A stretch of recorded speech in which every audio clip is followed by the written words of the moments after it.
Bueno, en primer lugar, quiero agradecer al Instituto Nacional de la Yerba Mate por la invitación a hablar sobre este tema en el día de hoy, y además felicitarlos por la organización de las jornadas de Yerba Mate y Salud, la cual vienen haciendo hace varios años, con gran éxito, y gracias a la cual se ha logrado juntar a muchos investigadores del país que trabajan en esta temática. En particular, yo voy a hablar de los efectos de la yerba mate sobre el tejido óseo, y entonces vamos a ver cómo contribuye la yerba mate a nuestra salud ósea.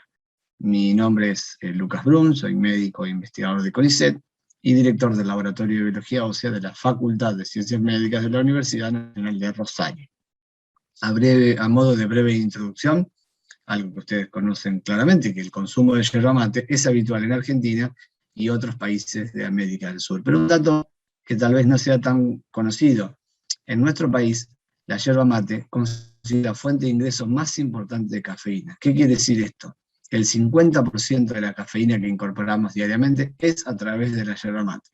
La segunda fuente de ingreso más importante, como se imaginarán, es el café. Entonces, dado que la cafeína ha mostrado efectos perjudiciales sobre el tejido óseo, se podría esperar a priori un efecto negativo de la yerba mate sobre el hueso. Esto fue observado, por ejemplo, en este trabajo en el año 2002, donde se observó este efecto negativo de la yerba mate, de la cafeína, en mujeres posmenopáusicas sobre la densidad mineral ósea. Aquí vemos cómo en las barras blancas, que son las consumidoras de café, se observa una menor densidad mineral ósea a nivel del cuello femoral y del trocánter, cuando el consumo de calcio está por debajo de los 600 miligramos día. En el caso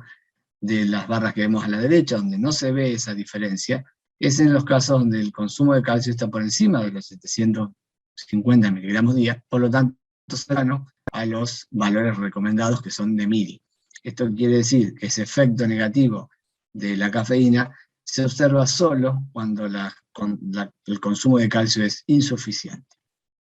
El efecto negativo de la cafeína sobre el hueso también había sido observado en distintos trabajos a nivel de animales de experimentación, afectando parámetros bioquímicos, radiográficos e histomorfométricos, la diferenciación y proliferación osteoblástica, la osificación endocondral y la mineralización ósea, la maduración y diferenciación osteoclástica,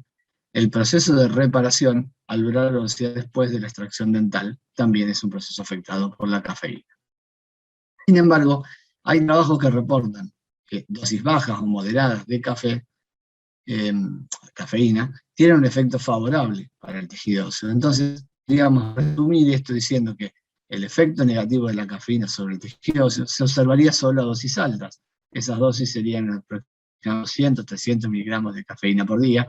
equiparables a unos 400, 500 miligramos de café diario. Y esto a su vez sería atenuado cuando el consumo de calcio es mayor a 750 miligramos día, o estaría cercano a los requerimientos nutricionales. Hace unos años, en el año 2011-2012, un grupo de la ciudad de Mendoza observó en mujeres posmenopáusicas tomadoras de mate una mayor densidad mineral ósea a nivel de la columna lumbar, con un 9,7%, y del cuello femoral aproximadamente un 6,2%. Esto de alguna manera me llamó mucho particularmente la atención a mí y a nuestro grupo, donde, como habíamos dicho anteriormente, se podía esperar un efecto negativo de la yerba mate sobre el tejido óseo, y en realidad este grupo lo que estaba encontrando era un efecto positivo. Aún más me llamó la atención cuando, al analizar el trabajo, veo que los dos grupos, tanto el grupo control o los grupos posmenopáusicas que consumían yerba mate, presentaban un consumo de calcio insuficiente, por lo cual aún más en esa situación se hubiese esperado un efecto negativo producido por la cafeína. Esto lo que nos estaba diciendo es que el mate tenía otros componentes con efectos positivos que daban entonces la pauta de que debíamos estudiar un poco más este proceso y este efecto de la yerba mate sobre la salud ósea. Por ello que a partir de ese año 2012, nuestro grupo del Laboratorio de Biología Ósea de la ciudad de Rosario se interesó en profundizar este hallazgo, evaluando el efecto a nivel óseo y sobre las células óseas, tratando de dilucidar el mecanismo de acción.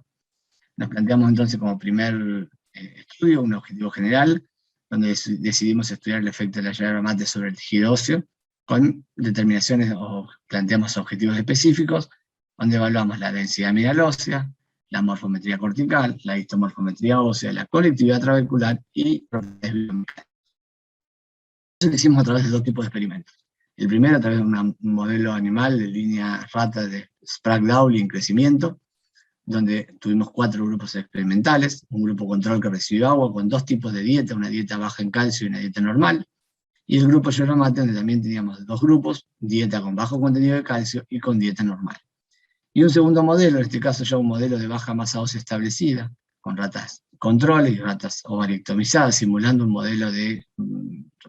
posmenopausia y pérdida de masa ósea como si fuese osteoporosis u osteopenia, que recibieron el control agua y un grupo que recibió también infusión de yerba mate.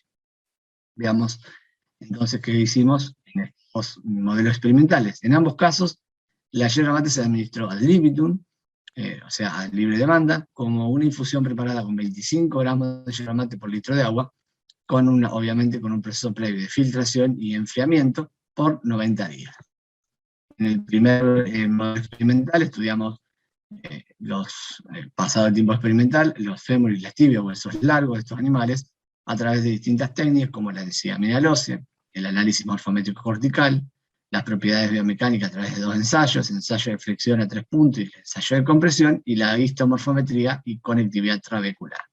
Ahora brevemente voy a pasar a explicar cada una de esas técnicas. La densidad mineral ósea se llevó a cabo estudiando a través de placas radiográficas con un patrón de aluminio conocido. El patrón de aluminio lo que tiene es, está previamente estudiado, cada uno de estos escalones representa una cantidad de calcio conocida. Entonces, gracias a la determinación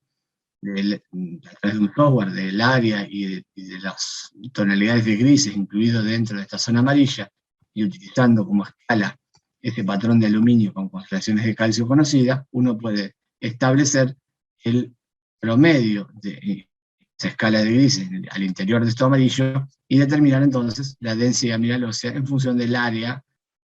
rodeada por la línea amarilla, como les mencionaba previamente. También, si uno sectoriza y estudia en un sector donde no determina los bordes que corresponden al hueso cortical, uno puede estimar la densidad mineral ósea a nivel de una zona trabecular, que es la misma zona donde se hacen los estudios que voy a mostrar después de histomorfométrica. También se estudió, como dije, la morfometría cortical. Esto se hace a través de cortes al 50% de la diáfisis, observamos esto al microscopio y se produce la digitalización de la imagen, y entonces se miden una serie de parámetros, como en este caso la línea verde, que es el perímetro perióstico, el amarillo es el perímetro endóstico, y luego una serie de diámetros, el diámetro total, el grosor cortical o diámetro cortical, y el diámetro medular, a través de las mismas líneas. Por ejemplo, la línea verde, además del perímetro, nos da el área total, la línea amarilla nos permite determinar el área medular, y por diferencia entre el área total y el área medular se obtiene el área comprendida entre las líneas amarilla y verde, que sería el área del hueso cortical. La evaluación de la resistencia ósea se hace a través de 2 test. En el caso de la flexión a 3 puntos, se observa la resistencia del hueso total. Se mide una serie de parámetros como rigidez, fuerza máxima soportada, la fuerza de fractura y la energía absorbida. Y a su vez hay otro test que se llama ensayo de compresión, que nos permite estudiar la resistencia ósea, pero de la zona trabecular. Allí se hace a través de un corte de 2,5 milímetros de espesor, y se evalúa en la zona interior donde está el hueso trabecular, y no se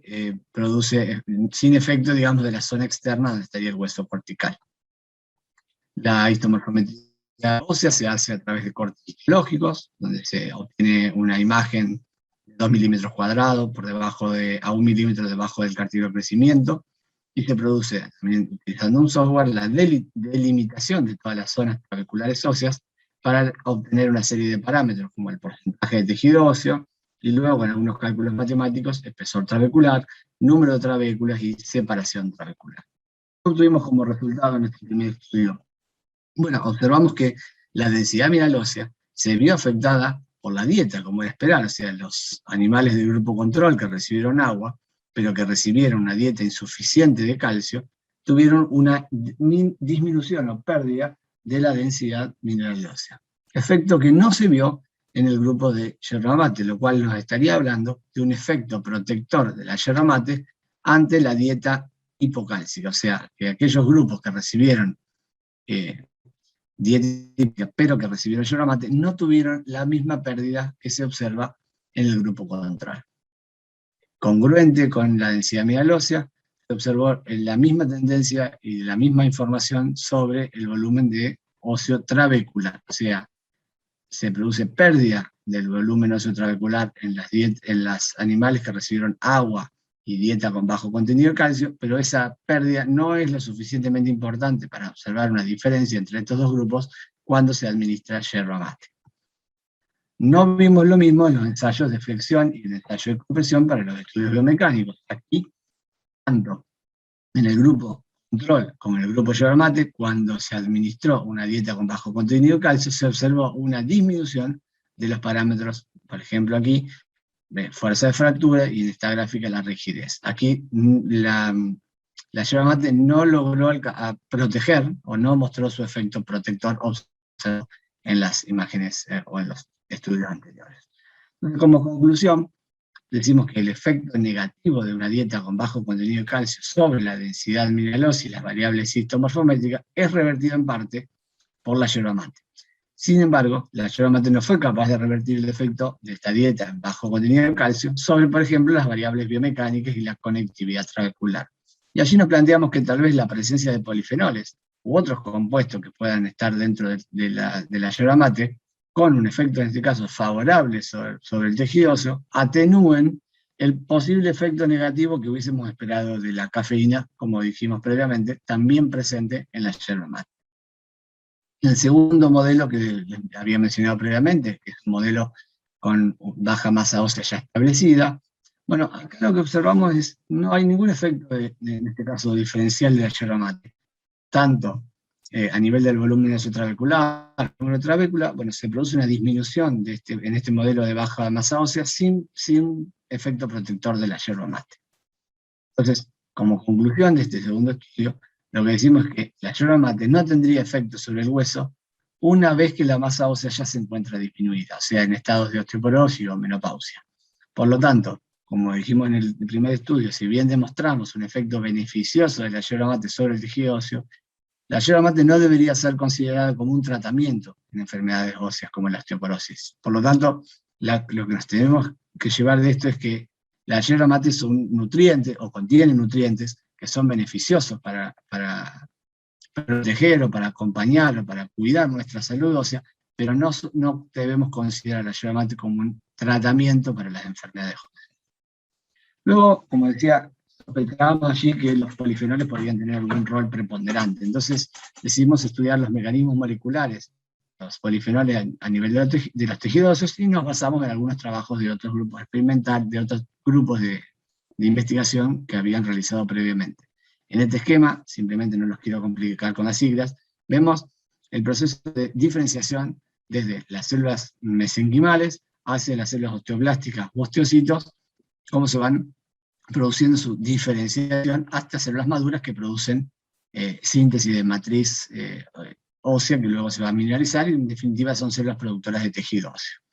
Allí participan en todo este proceso de diferenciación una serie de factores de transcripción, no quiero complicarlo con los nombres, pero simplemente retengan un segundo, que se llaman RUC2, Osterix y proteínas morfogenéticas óseas, que casualmente encontramos en otros trabajos que son factores de transcripción regulados por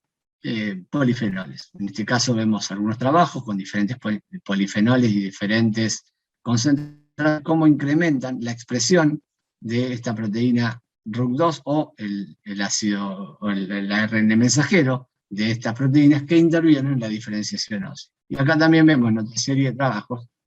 cómo todos estos polifenoles son capaces de incrementar la expresión de las proteínas morfogenéticas óseas. Eso nos está planteando un posible efecto de los polifenoles a nivel de la diferenciación de células osteoprotegedoras. Entonces, a partir de esta información, decidimos nosotros estudiar el efecto de la yerba mate sobre la viabilidad y la morfología de las células óseas en cultivo. Para eso decidimos estudiar una serie de compuestos, son los más importantes de la yerba mate: cafeína como representante del grupo de laxantinas, rutina como flavonoide y ácido clorogénico como cafeol derivado. Este último es el que se encuentra con mayor mayor concentración a nivel de la yerba mate, y sus posibles combinaciones, cafeína y rutina, y cafeína y ácido clorogénico, a diferentes combinaciones, y luego todas las posibles combinaciones entre ellos. ¿Qué observamos? Bueno, observamos en este primer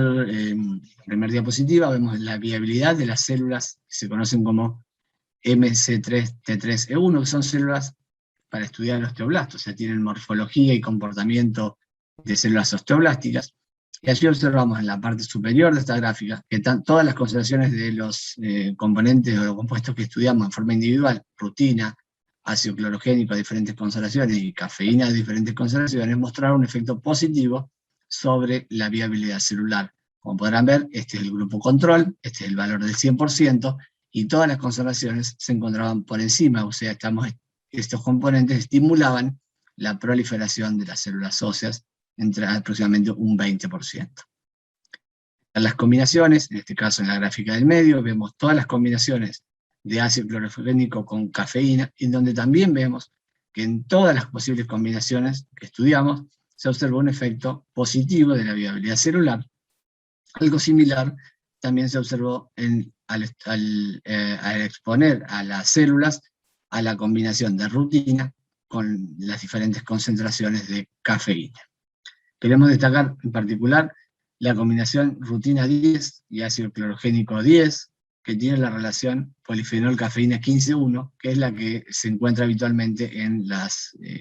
infusiones de yerba mate, así como también la de ácido clorogénico 10 y cafeína 0,66. Tanto esa concentración de rutina como ácido clorogénico 10 microgramos por mililitro y cafeína 0,66 cumplen una relación polifenol-cafeína similar a la que encontramos en infusiones. Luego también estudiamos la viabilidad celular de las células MLO-I4, que son células que tienen morfología y comportamiento similar a las células osteocíticas, que son las otras células importantes que están en el tejido óseo, que tienen que ver con la mecanotraducción, o sea, cómo el hueso responde a los estímulos mecánicos. Acá vemos una menor respuesta de estas células a los componentes de la yerba mate. Solamente encontramos efecto positivo estadísticamente significativo al exponer la rutina a baja concentración, a las concentraciones más altas de cafeína. Acá se observa una tendencia al estudiar las combinaciones de rutina con cafeína. En algunas combinaciones se observó diferencia estadísticamente significativa y otras no, pero si recuerdan los gráficos de la diapositiva anterior, que rondaban el 20%, estas están entre el 8 y el 10%, indicando un efecto menor a nivel de este tipo celular. Y por ejemplo, las combinaciones de ácido clorogénico con cafeína no hicieron ningún efecto sobre la viabilidad celular de este tipo de células similares a las células osteocíticas. Bueno, como conclusión de esta parte, los resultados obtenidos en este estudio sugieren que los efectos positivos previamente descritos de la yerba mate sobre el hueso podrían ser una consecuencia, al menos en parte, del aumento de la supervivencia de las células óseas, y en particular de los osteoblastos, lo que indica una propiedad nutricional adicional relevante a la infusión de yerba mate o a nuestro querido mate. Bueno, para finalizar, dejo una imagen que se denomina Grito del Mate, de Aldo César, del año 96, y una frase que le escuché decir al doctor Francisco Maglio, no sé si originalmente es de él, que dice que el mate es la única bebida que no se puede tomar estando ligados. Muchas gracias.